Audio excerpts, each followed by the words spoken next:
Une arte, c'est pas facile. Donc, qui est une romancière, dont vous pouvez trouver notamment les poussières d'une étoile chez Pérez. Elle est au stade littérature. Et puis, à ma droite, Antoine Guillemin, qui a écrit un livre qui s'appelle Mon pote Harry Potter, et qui est sur un stand consacré à Harry Potter, juste à l'opposé de l'entrée.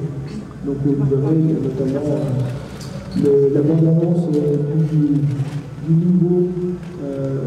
nouvel opus cinématographique de Harry Potter. Une nouvelle ouverture. Voilà. Donc c'est un passionné de Harry Potter. Et je me présente, donc vous l'avez, le co-auteur du livre sur Harry Potter à l'école des sorciers. Potter et votre héros, est-ce que ça vous a influencé? Est-ce que l'impact qu'a Harry Potter sur les lecteurs peut aussi avoir ce même impact sur les lecteurs? Oui, tout à fait. Bonjour à tous. Moi, en fait, j'ai découvert mon personnage, Thomas Robin. C'est Harry Potter. Moi, c'était plutôt le reportage parce que je suis photographe. Et en fait, j'ai fait des reportages à Londres lors de la première d'Harry Potter. Et j'ai fait des photos pour le site, notamment Daniel Radcliffe, en fait, le site de Géna.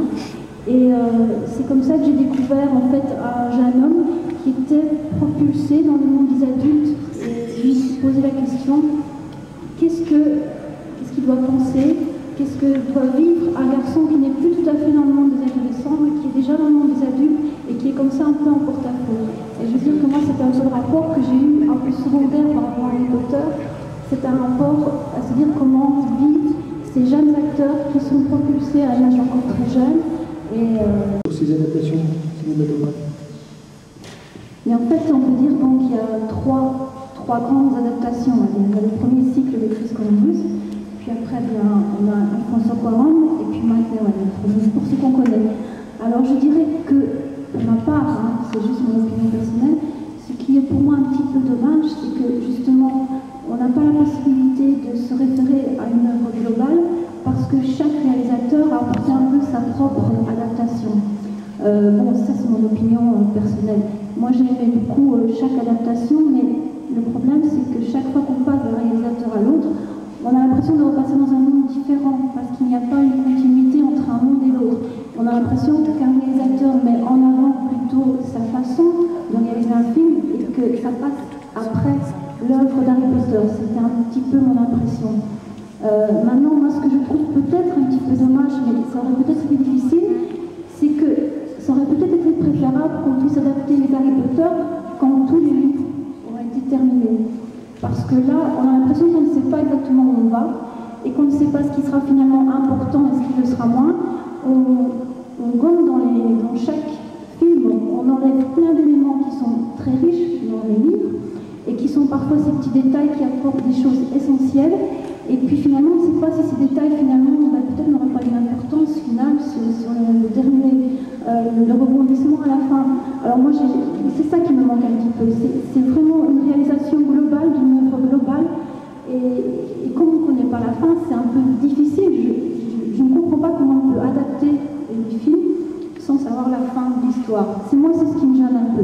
Maintenant, bon, c'est un peu mon opinion personnelle. Maintenant, ce que je trouve aussi un peu dommage, c'est justement ce fait d'adapter en se disant, voilà, il faut qu'un film dure autant de minutes, parce qu'on sait que le film doit être regardé également pour des enfants, et les enfants, eh bien, un pouce-pipi à un moment donné, et puis bon, non, si le film est trop long, ce ne sera pas possible. Donc en fait, on sabre ce que font les réalisateurs, on filme, et puis après on monte et on élimine, on coupe des parties. Et parfois, quand on voit ce qui a été coupé, on se dit c'est dommage, c'est peut-être pas important, c'est peut-être important. Et ça, c'est un petit peu dommage qu'on ne retrouve pas finalement toute la saveur de nos livres dans le film parce qu'on a sabré pas mal dedans et que finalement on trouve son compte quand on a lu les livres, on voit le film, on a une réalisation de l'image, une représentation de ce qu'on a vu. Mais disons que c'est un petit peu dommage pour tout ce qui a été enlevé. Maintenant aussi, le problème de l'adaptation à l'image, c'est que nous, dans notre imaginaire, on a une vision beaucoup plus vaste du monde magique.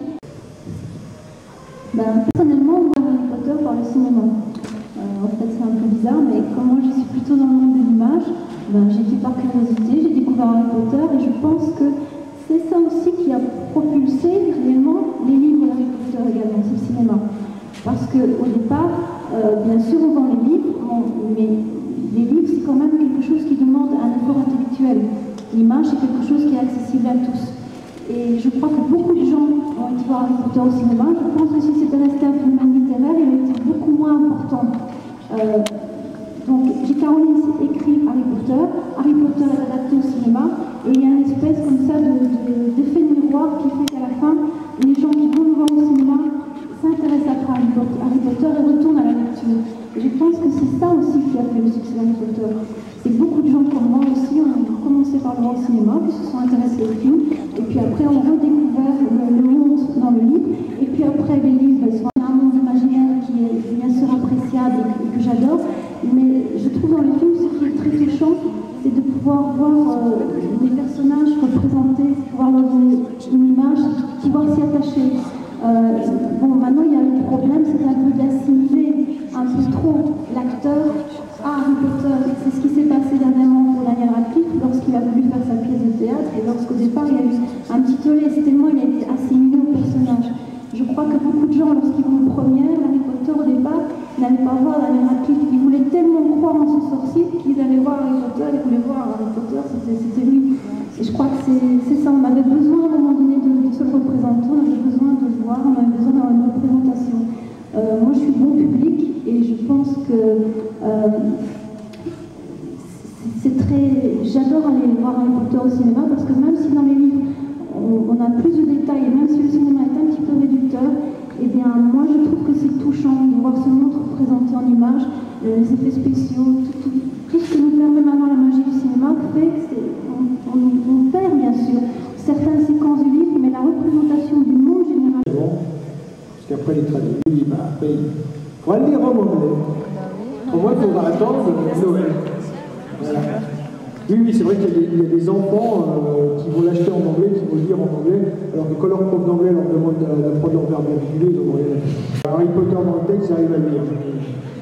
Mais la question qui brûle les lèvres, je vais poser à tout le monde, c'est qui est-ce qui meurt dans